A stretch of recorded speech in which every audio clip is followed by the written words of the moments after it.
Hello, it's Christine Faulkner, Elk Grove Living Trust attorney, Sacramento succession planning attorney with Cava&Faulkner. Thank you for tuning in to another edition of the Daily with Christine.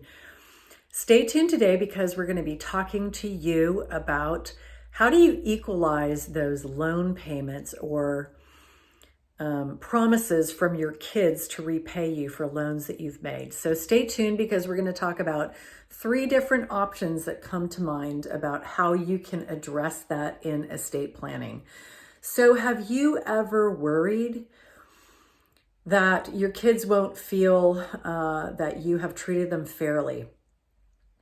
If you have felt that, I can definitely feel your pain. I work with a lot of clients, especially women, moms, who are dealing with this issue of the fact that they have loaned money, but it's not always women. Sometimes it's dads or parents together. They have loaned money to their children and with a promise to repay, and the kids haven't repaid. It's a painful experience for parents, especially when they come in and they're trying to create an estate plan and they are overwrought really with this concern, this deep concern about how to handle this situation and what's going to happen after they are gone. When they have obviously more than one child and sometimes even when they have an only child, they really struggle with the fact that this child has not held up their end of the bargain in terms of repayment. And how can that be integrated into the estate plan?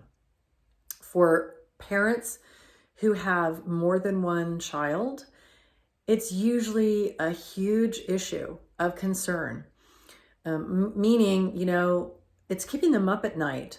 They are worried that if they pass away and there is this gift that all of the rest of the kids know about, which is not handled some way in their estate planning, that they are somehow going to be a bad parent, that their kids are going to look back upon their lives together and really hold a grudge about the fact that one kid got a windfall.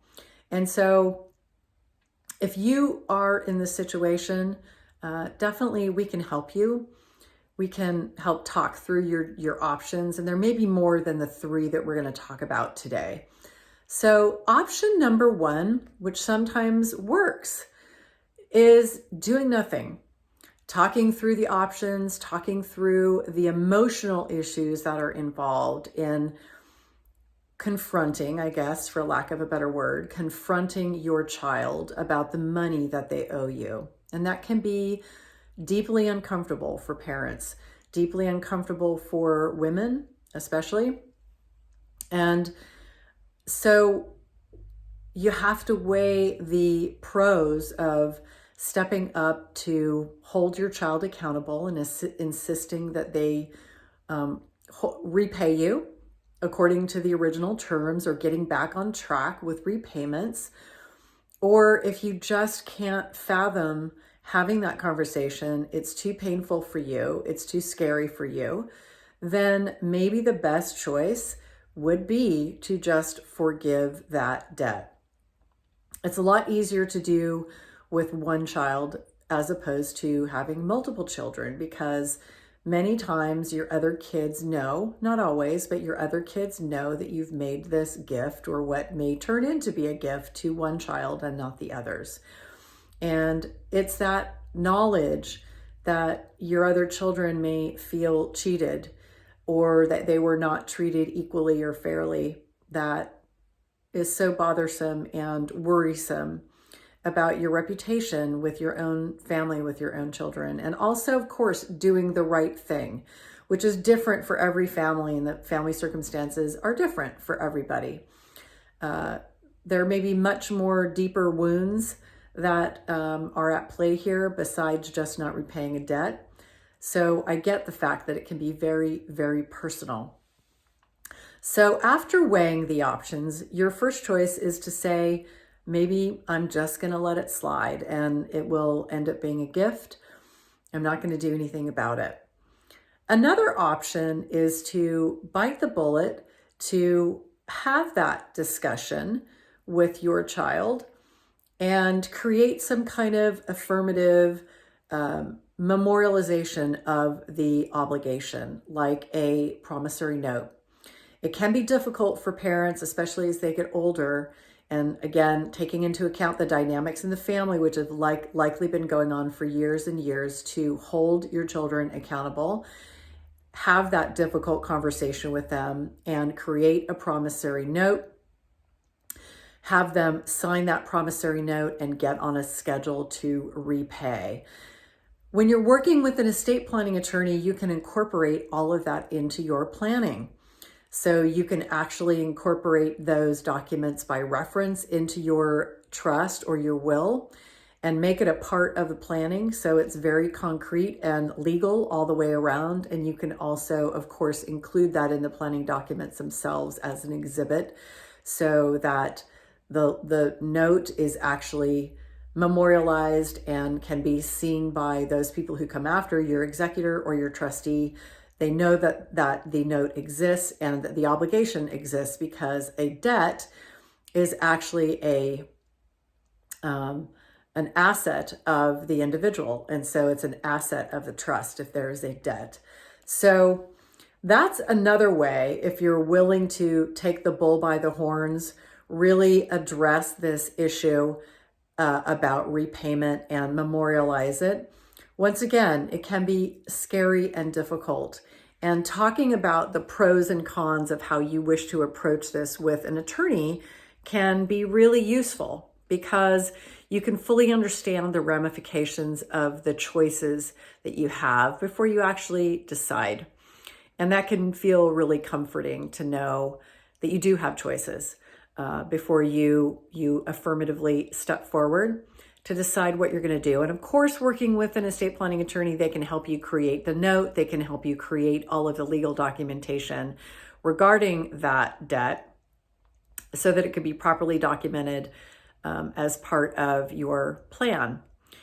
The third option is to not say anything to your children, not address it head on, but to make an accounting in your plan itself, acknowledging the debt, acknowledging that it hasn't been repaid, and that there will be an offset for that child's inheritance, meaning that the amount of the debt will be deducted pro rata from their share. There are many clients who don't want to rock the boat. They fear deeply hurting their children, and they don't want to do that. They don't want to cause discomfort or pain.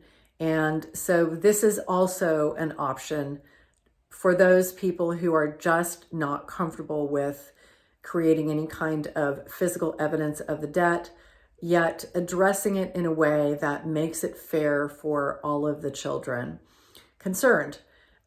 Many of the clients who I work with have this deep sense of conflict within themselves about the right thing to do. 9 out of 10 clients who have this going on in their families, they want to do the right thing by their children. They are haunted by this, frankly, and they just don't know where to turn in terms of taking the next step. There can be really complicated family dynamics and fear that goes well beyond the scope of, the estate plan, but fear of confronting and having that really difficult conversation with their kids, fear of rejection by their family, by their children, and also fear of their other children who didn't receive the gift or the loan, feeling like they've been treated unfairly. And to parents, many parents, not all, but many parents, it's so important that they create a plan where they feel that their kids are all being treated fairly.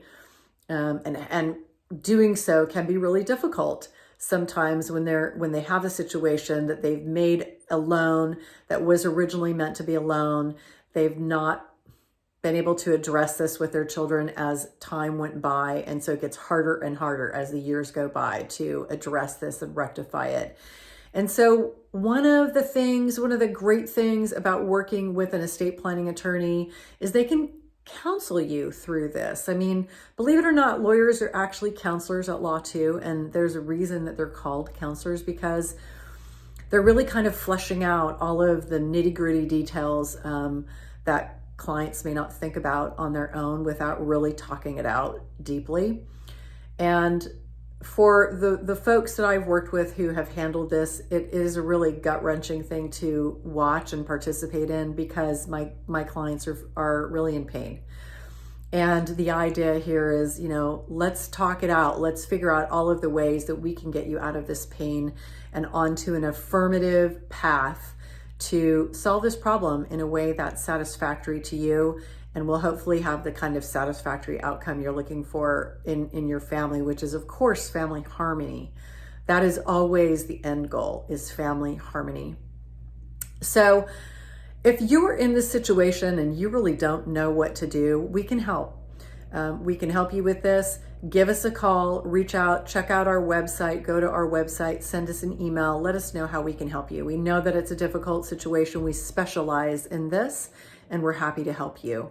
Thanks for tuning in to the Daily with Christine. Subscribe to our channel if you like our content, like our videos, and share them with someone who might be able to benefit from this. We'd love to help you in any way that we can. And thanks for tuning in. See you next time. Bye-bye.